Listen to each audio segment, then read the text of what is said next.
नमस्कार, सच्ची रिपोर्ट में आप सभी का स्वागत है। मैं हूं आपके साथ निहारिका सिंह नगर।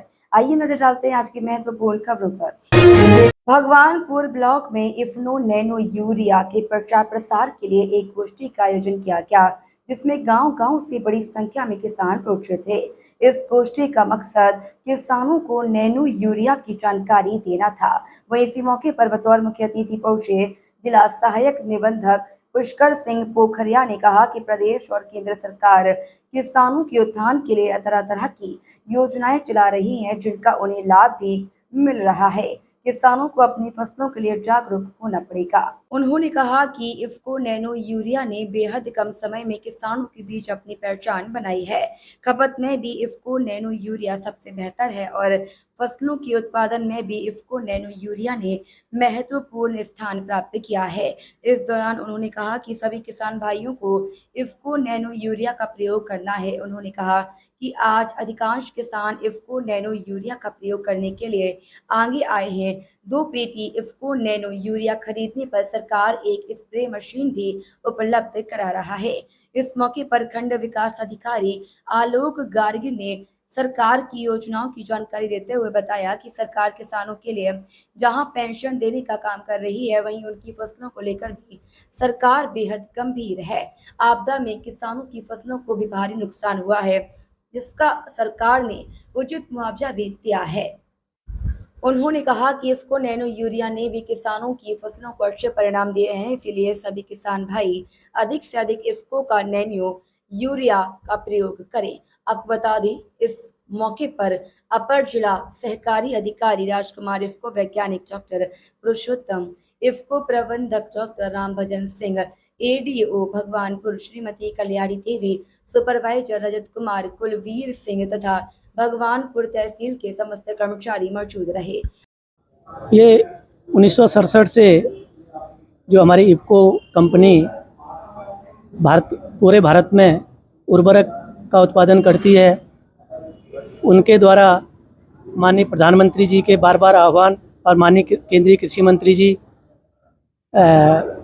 अमित शाह जी द्वारा जो नैनो यूरिया के बारे में बार बार इसके यूज के लिए कहा जा रहा है, उसी के प्रचार प्रसार के लिए किसानों को अवेयरनेस के लिए ये गोष्ठी का आयोजन किया गया है, जिसमें नैनो यूरिया को किस प्रकार से किसान भाई अपने खेतों में प्रयोग करेंगे और किस प्रकार से उससे अपने उत्पादन को बढ़ाएंगे, उसी के संबंध में ये गोष्ठी का आयोजन किया गया है। गोष्ठी में प्रचार प्रसार कम हो जाएगी, जो किसान आ नहीं पाए इतनी संख्या में।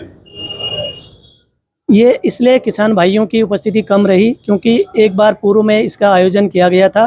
किन्हीं कारणों से ये स्थगित करना पड़ा। आज इनको बुलाने के लिए हमने अपने सहकारी समितियों के माध्यम से प्रचार प्रसार किया गया था, परंतु गर्मी का मौसम है, इसलिए 70-80 किसान ही हमारे जागरूक किसान इस गोष्ठी में आ पाए। प्रदेश सरकार, केंद्र सरकार लगातार प्रयास कर रही है कि किसानों को जो उनकी योजनाएं हैं उनका लाभ पहुंचे और जो उर्वरक है उनकी सही तरीके से जानकारी मिल सके। लेकिन सर यहाँ तो उल्टा है, किसान बड़ी कम संख्या में आए हैं। ऐसा लगता है कि प्रचार प्रसार ना हुआ हो या किसानों को जानकारी ना मिली हो। जी, किसानों को जानकारी, इस बार की जानकारी नहीं है, परंतु किसान नैनो यूरिया के बारे में ये रेडियो के माध्यम से और टीवी के माध्यम से माननीय प्रधानमंत्री जी का आह्वान बार बार सुन रहे हैं, परंतु किसान भाइयों को इसका भ्रम है कि नैनो यूरिया के छिड़काव के लिए जो है मानव संसाधन की ज़्यादा आवश्यकता है और जिसमें खर्च की संभावना ज़्यादा है। इसलिए उनके द्वारा बार बार यही क्वेश्चन किया जा रहा है कि इसका प्रयोग करने में हमें खर्चा ज़्यादा है, इसलिए हमें इसके छिड़काव के लिए जो मशीनरी है, ड्रोन है, वो उपलब्ध कराया जाए, जिससे हम अधिक मात्रा में अपने ये खेतों में इसका प्रयोग कर सकें। इसलिए किसानों की संख्या कम है। रासायनिक से ज़्यादा नुकसान है।